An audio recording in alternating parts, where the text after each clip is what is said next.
It's a place to work, a place to talk, maybe tell a story or two. It's a place to tinker with belief and ask what's good and true. There are things to keep and things to toss or see them differently. You'll find us in the Soul's Garage. Come share a laugh or three. The Soul's Garage, the Soul's Garage. Whatever your model of faith, let's question, ponder, wonder why on any path you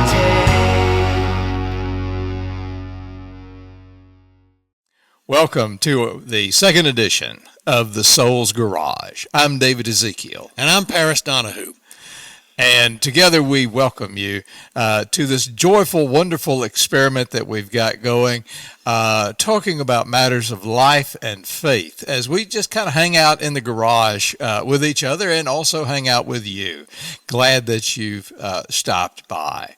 And so where we left it last podcast, Paris, I think it was in the idea or the realm of about the current religious ferment. Yeah, we recognize that everything's up for grabs, and the old rules don't apply, and probably never should have. And we said in the original podcast that we are not here to give you the answers because we're still working on them ourselves. And this current ferment in religious life, especially in the United States, has us asking questions about ourselves and the faith that we've held on to for so long and what kind of shape that takes. David, you want to say a little bit about what we're talking about in terms of religious ferment? Well, one of the things is about the idea of spirituality. We hear a lot about those persons who call themselves the nuns, those that are called themselves the duns, and the others that call themselves SBNRs, spiritual but not religious. Basically, for the checklist aspect is where the nuns come from. That's NONES. Comes from that, when you check on a survey or some other aspect that asks you to tick the box. What is your religious faith? And many people get down to the bottom and just say none of the above. And so they're referred to as the nuns. The duns are a lot of those persons that say, I'm just tired of this. I'm not interested in church or faith or anything like that anymore. And so I'm just done with it. And then there are the others who like to categorize themselves as the spiritual but not religious. They're the ones that they like to see the spirituality in nature and other personal aspects like that. And that's kind of where we want to go today.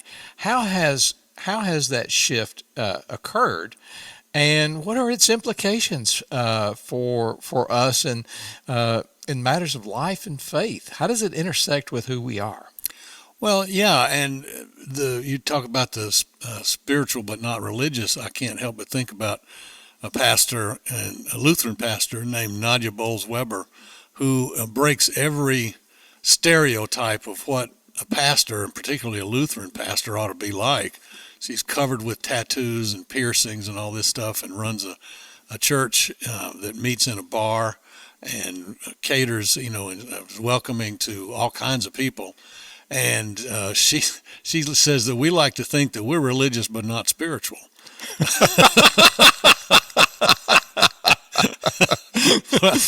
Which really gives you an idea about this huge continuum there is these days about what people mean when they talk about being spiritual. You can't nail it down. You can't drop anchor anywhere and say, well, this categorizes this group, because it's all over the place. There's, there are people who consider themselves to be spiritual but not religious who actually go to church fairly regularly. And that just breaks the mold of the whole thing, or they consider themselves nuns, but they still show up at some kind of religious gathering, religious worship. I have a dear friend who's an atheist, and he talks about being spiritual, which I find absolutely fascinating. It's just it's a whole new world. A writer and professor that you and I both respect an awful lot is Walter Brueggemann, and he said in one of his books, not one of his books, he said, addressing a group of clergy, he said, the world for which you have so carefully prepared yourself is being taken away from you by the grace of God. That's a fascinating comment. It really is. It really is. The whole thing about that we work so hard to inhabit this role with these understandings, and now it's all up for grabs. I know that as I was coming to retirement in my life as a pastor, that I didn't do hardly anything the way I was taught in seminary anymore, because the rules had just changed. The ground had shifted beneath our feet. Well, when I went to seminary, we were kind of exposed to the idea, the thought that faith was a set of certitudes, that you could find it like what they referred to as the Roman road of salvation and such things like that. But chick tracts and chick tracts. Oh gosh. Any of you that don't know what a chick tract is and want to know, email us and we'll get in touch with us and we'll fill you in. I'm not even sure they even make them anymore. They make them and they're available online. Oh, hooray! And so yeah. But but the thing of it is. Faith is in this shift that we've been experiencing in the last 40, 50 years. And actually it started before that, but it really came to kind of the forefront in the 70s and 80s. But faith is not a set of certitudes. Faith is an experience of life, and how does it shape who you are? And what does it mean for you and for your own personal existence? And one of the things that we've discovered is that in some of these aspects of faith as certitudes, it's given rise to this idea that if something goes wrong and that it messes up any one of those building blocks, if you say. That what it does is it wrecks everything and it throws people into distress and makes them feel distraught. But one of the things is that if you don't allow for some ambiguity, the Spirit doesn't really have a chance in your life, because if this is the way it is, and then how can the Spirit be operative in your life and who you are? And how can it be at work in you and through you to change the world? Yeah. I like to put it this way, for myself at least. I used to wrestle with the trying to get answers to the questions. I've come to the place in my life now where I won't say comfortable, but at least at peace with living with the questions.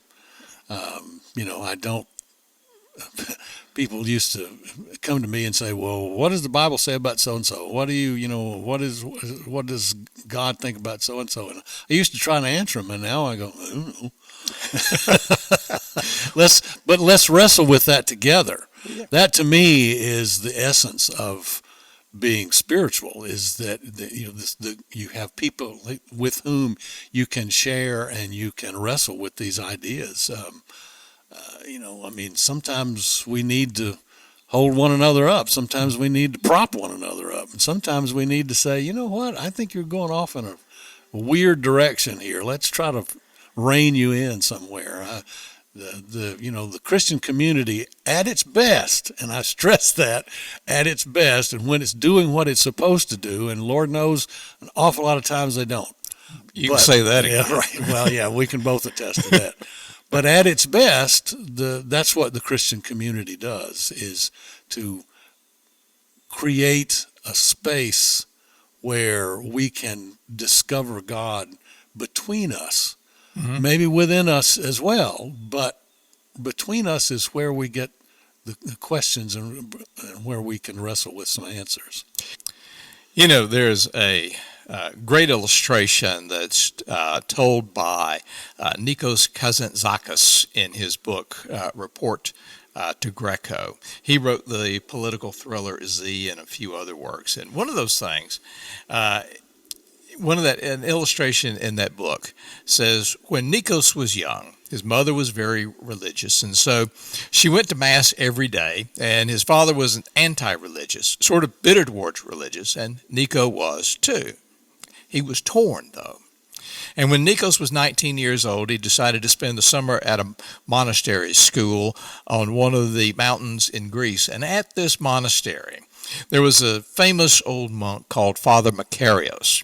And one day, Nikos asked Father Makarios, "Do you still wrestle with the devil?" And Father Makarios replied and said, "No, I used to wrestle with the devil all the time, wrestling with all of the hard issues of life. But now I have grown old and tired, and the devil, he has grown old and tired along with me. So I leave him alone, and he leaves me alone." Nikos asked, "Then life is easy now, right?" Father Makarios responded, "Oh no, life is much harder now, for now I wrestle with God." Nikos exclaimed, "You wrestle with God, and you hope to win?"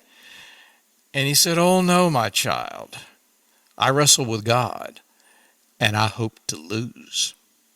That's a great story about wrestling with matters of life and issues, and coming to realize it's wrestling with the matters of faith and how they impact life. That is the hard part in which we need to learn to engage. I love that. That's a great story. Yeah. It reminds me of the one John Claypool used to tell about the monastery that was up on the hill, and it seemed so close to heaven. And a pilgrim went to it one day and talked to one of the monks and said, you're so close to heaven up here, and you live this wonderful life of faith. What is it that you do all day long? And the old monk said, "I'll tell you what we do. We fall down and we get up. We fall down and we get up. We fall down and we get up." It's kind of the same thing. Yeah. And that is what all of life is about, is falling down, getting back up. It's wrestling with those things that matter most in life. And when it comes to matters of faith, wrestling with God, and then hoping to lose. Yeah. Falling down, getting back up, falling down, getting back up, being willing to wrestle with the issues of life and faith, being willing to struggle and to know that sometimes you'll succeed, sometimes you won't, but the aspect is keep getting back up. And how do you do that? That's the question. So it seems to me that an awful lot of spirituality that passes for spirituality these days is very meaningful to a lot of people, but I wonder just how grounded it is. I just can't help remembering a quote from the late Fred Craddock, who said, "You can't plant a tree on a cloud." There needs to be some foundation for being able to for not only wrestling, but being able to get back up after you're knocked down. And so David and I have talked that we think that there are three crucial questions that any spirituality or any faith needs to be able to answer in order for it to be more than just the latest fad of the day. And the first question is, does my spirituality help me as well as help other people? And that's really crucial. The second question is, can my spirituality be passed on to the next generation? And then the third question is, how does my spirituality comfort me in the middle of the night? That's a lot of conversation in which to engage. And those are some very heady topics, and it can generate a lot of conversation between us and also with you. But what we'd like to do is, for the remainder of this podcast, pick up on that question of, does my spirituality help me as well as other people? And we'll pick up the remaining two in the subsequent podcasts. So how does my spirituality help me as well as other people?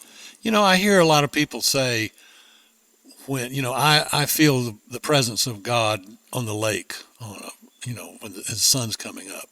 I feel close to God when I am listening to music. I feel close to God when I'm with my family. All of those kinds of things. And, I rejoice in that. I really do. Yeah. The Psalms are full of things like that, such as, David in one of the Psalms paints the picture of the morning sunlight as it comes across the hue of the blue sky and kind of the gray and greenish gray of the mountains, that there's this wonderful golden kind of color that gilds the skies. And he says that in those moments, he says, my soul is inspired and I am filled with awe. But David didn't stop there. He picked up on that and asked himself, what does it mean for my soul to be filled with awe? He wrestled with those kind of questions. He didn't stop with saying, as wonderful as those experiences are, it's great. He asked the question next, how does it help me? And I think that's a valid point, don't you think? Oh yeah, absolutely. I remember talking to a guy one time, and this happens a lot when you're a preacher. Found out what I did for a living, and he launched into, well, I don't go to church, but I feel really close to God, on the lake or when I'm out fishing or whatever, something like that. Mm-hmm. And I told him, I said, I think that's absolutely wonderful. I've had those kinds of experiences myself, but I'm wondering what that experience does to help somebody else. And he looked at me like I was from Mars. He had no answer to that. He had never thought in terms of how does this go beyond what it does for me. Mm-hmm. And I think that's crucial. I think about the story from at least three of the Gospels. I'm not sure it's in John, called the Transfiguration, mm-hmm. where you remember your biblical training well on a good day. Your professor has taught you well, young grasshopper. Padawan. Padawan. Oh, excuse me.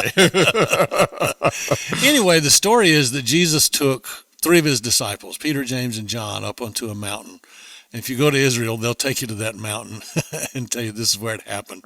You can take that as you will. But anyhow, and it says that while they were there, Jesus became, the word is transfigured, which means that his clothes began to shine brilliantly, and this heavenly light was all around him. And the figures of Moses and Elijah appeared along with him, representing the law and the prophets. Mm-hmm. And of course, Peter, James, and John were just overwhelmed with the whole thing. And it's been said that Peter had the cleanest feet in Jerusalem because he always had one of them in his mouth, and this was no different. Now, I've never heard that expression. That's just, I like that. I'll use that one. Okay, right. And then you'll take credit for it, I'm sure. Of course. Glad I thought of it. Right. Anyway, and so Peter said, because he really didn't know what to say, he said, Jesus, this is just great. Let's just stay here. We'll build 3 dwellings or tabernacles or booths or however you translate it. One for you and one for Moses, one for Elijah. We'll just stay up here and have this experience forever. And then it says God spoke to him and spoke to all of them and said, this is my son, listen to him. And then the light was gone. Moses and Elijah were gone. Everything went back to the way it was. And they had to go down the mountain then. And but at the foot of the mountain, they found the rest of Jesus' disciples and a man whose son was afflicted with epilepsy. We don't know if this was the same kind of disease that we know of today, but that's what the text says. And the other disciples were trying to heal him, but they couldn't do it. Jesus came down the mountain and he healed the boy. And the man and the boy became followers of Jesus after that. The point being that if they had stayed on the mountain like Peter wanted, that young man would have never been healed of his affliction. Mm-hmm. And so my point is that when you have these marvelous experiences, being close to God or feeling the Spirit or however you want to phrase that, how can you then come down the mountain and do something for other people? Because faith that just is all about me is narcissism. There was also another great line that Jesus offered in the scriptures when the disciples, some of them came and said, Jesus, how come we couldn't cast out this demon? Why couldn't we heal this person like you do? And Jesus says, aspects like this, miracles, healings, come about only after deliberate prayer and basically introspection. And that is a good question. If your soul is fed by nature, fed by relationships, fed by music, what is the outcome of that makes a difference in somebody else's life? Mm-hmm. Like in the story of the Transfiguration you were just telling about, it came about that this young fellow was healed, and both he and his dad became followers of Jesus. And then, in the other aspect about with the disciples, what came about after that was, the disciples learned a great lesson in faith and spiritual practice, is that it has to have not only an opportunity to receive something, but it also has to have an outlet for that, so that it benefits somebody else and makes a difference in the world around you. Yeah. The great Quaker preacher back in the colonial days, John Woolman, used to talk about casting your straws into the wind, and you have no idea where the wind will take them and what they will do, but you cast those straws into the wind, trusting that something good will come of those. And he meant you don't know how far reaching your efforts will be and how much impact that they will make, but you trust the Spirit of God or the deity or however you conceive of it, mm-hmm. to take those and do something good in somebody's life. I can think of just simple things like if you feel close to God in nature, then maybe what you would want to do would be to use that as a way of motivating you to get involved in some groups that are working for climate change, so that the nature mm-hmm. that you prize so much will still be here for after the next 50 years or so. If your soul is fed by music, is there maybe something that you could do to get involved in programs? I'm thinking of like programs that help disadvantaged children to learn to play musical instruments or to dance or that sort of thing. Or children that have special needs. Special needs, exactly. And it helps them to connect with the world around them, mm-hmm. Without being overwhelmed and such. Mm-hmm. Mm-hmm. There are just all kinds of things like that I think we could do. And I don't want to get I don't want to get too Sunday schooly here, or sound like I'm speaking at Rotary. And I can say that because I used to be a Rotarian. But sometimes, it gets to be very pedantic when you start to make suggestions to people along these lines. But I constantly think of ways that I can put feet to my faith, so to speak. I know of somebody who likes a particular fast food restaurant, but she doesn't like the stand that they take on LGBTQ issues. And so what she does is, on those occasions when she goes to eat there, then she will turn right around and take the same amount that she paid at that restaurant and donate it to an organization that is working to improve the lives of LGBTQ people, particularly young people. Is that going to change the whole world? No. But it could change at least one person's life by doing that. Well, it's like the old story about the guy walking on the shores at the beach and picking up starfish and flinging them back into the waters. And someone came along and said, what are you doing? He says, I'm helping to save the starfish. And he said, well, there's so many here on the beach, you can't save all of them. Does it matter? And he picked up a starfish, flung it back into the ocean and said, it matters to that one. Mm-hmm. Mm-hmm. And that's the whole aspect. Faith has something that it offers, not only to you, but also to someone or something else. Yeah. This idea of, it's just only for me. I'd like for us to get away from that personally, and I'd love to help people to develop their spirituality, to help them to live a great life. And so, just going back a little bit further and picking up something when we're talking about prayer and such, prayer is not a psychological experience. Prayer is a personal transaction with someone. I remember Professor Brueggemann, whom you alluded to earlier, and who I was delighted to study with him, told us one time in class, he said, this is why you cannot worship God on the golf course. You have to worship God in the arena of rhetoric. In other words, you have to engage in verbal communication with others.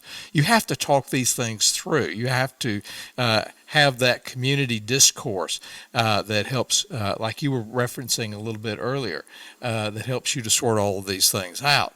He said, because what happens is if you do not reflect on these things and engage in these things, what you will do is you will wander into a universal monologue, or worse, you'll wander off into chaos. And I love that illustration.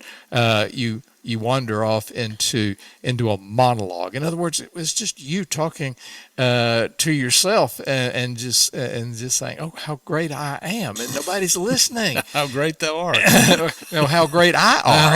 How great I art! Alone, you become full of yourself, but together, you learn that the Creator of the universe is speaking to all of us, and that's kind of where I'd like to emphasize is that faith or spirituality, however you want to call it, whatever dynamic is true for you and is at work in your life, that gives you a sense of fullness and expansion of your soul, is for you to be considering, how does it make a difference not only for me, but for someone else as well? Yeah. I long for a soul practice or a practice of spirituality that goes beyond the kind of stuff, as we were kidding around earlier before, goes beyond the stuff that you hear at Rotary or that in some cases, let's face it, that we learned, that we heard in Sunday school when we were growing up. I mean, not to denigrate my Sunday school teachers, because they taught me a lot, but a lot of it was just very pedestrian kind of stuff. And as I look at Christian faith in particular, but most any faith, really, that's ever made a difference, there's always been a countercultural element to it. And so just kind of going along to get along just will not cut it. And so I long for practices of faith. Come down the mountain and make a difference that some people are not going to like. I mean, you know, all the times that Jesus healed somebody, he always made one person really happy and usually made 3 or 4 of them mad. And I've heard it said of the Apostle Paul that everywhere he went, there was either a revival or a riot. That's really true. Yeah, that really was. Yeah, right. Anyway, I'll tell this one story, and then we can wind it up. Yeah, I see Mama motioning. Yeah, she's calling, saying, you know, the supper's ready. When I was in high school, our youth group went to an area not far from where we lived that was kind of impoverished, lower economic area, a lot of need there, and it was Christmas time, and so we went and threw the kids for this particular neighborhood a Christmas party, and we had fun, and they had fun, and all of that sort of stuff. And one of the guys dressed up like Santa Claus, so that they could climb up on Santa's knee and tell him what they wanted for Christmas. And I'm not kidding. Every single child that crawled up in Santa's lap did not ask for something for himself or herself. They all asked for something for somebody else. You know, could you help my sister get a nice dress so she can go to this dance? Can you help my daddy to find a job? Can you help my aunt to feel better because she's really sick? It was just so moving. Those kids were not thinking about what Santa could get for them. They were thinking about what Santa could do for somebody else. Mm-hmm. And it was the only time that I've ever seen Santa Claus cry. Wow. Yeah. That's a great story. Okay. I don't know if you can hear the siren in the background as we're sure sitting you can. out in the garage. But you got. Let me just make this sure. kind of comment, if you'll let me. Isn't that one of the most wonderful sounds in the world to hear is a siren? Think about it. If you are an individual, all of a sudden you know that all of us is providing help for some of us, or at least one of us. And for the person in distress, that's the sweetest sound in the world.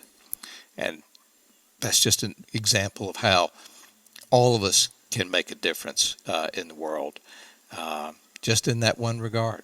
Anyway, yeah, I'm getting preachy, and I don't want to do that. Yeah, that's an old habit. Yeah. Plus the fact there was some bad grammar in that sentence. Was there some bad grammar? Yeah, in that all of us is helping someone. Well, there was a reason why my staff used to call me the grammar Nazi. Well, every once in a while, okay, Mama, we're coming. All right. Yeah, that's right. So, until next time, I'm David Ezekiel. And I'm Paris Donahue. And this episode of the Soul's Garage, we're going to close the door until next time. Looking forward to seeing you then. Bye. Bye. The Soul's Garage was written and recorded by David Ezekiel and Paris Donahue. Our theme song was written by Adam and Brady Beard and Paris Donahue. It was performed and recorded by Adam and Brady Beard. And our podcast cover art was designed by Nancy Arndt. Our director of spiritual practices is Neil Down. So follow us on Facebook, Instagram, TikTok. That is, whenever Elon decides he's going to do something with it, or whichever social media outlet wastes the most of your time. And if you're going to waste time, waste it with us. We're really entertaining. You ain't quite right. Still. Got that right. And send your comments to thesoulsgarage@gmail.com. The Soul's Garage is a production of Two Old Geezers Studio. We sound like two old geezers, don't we?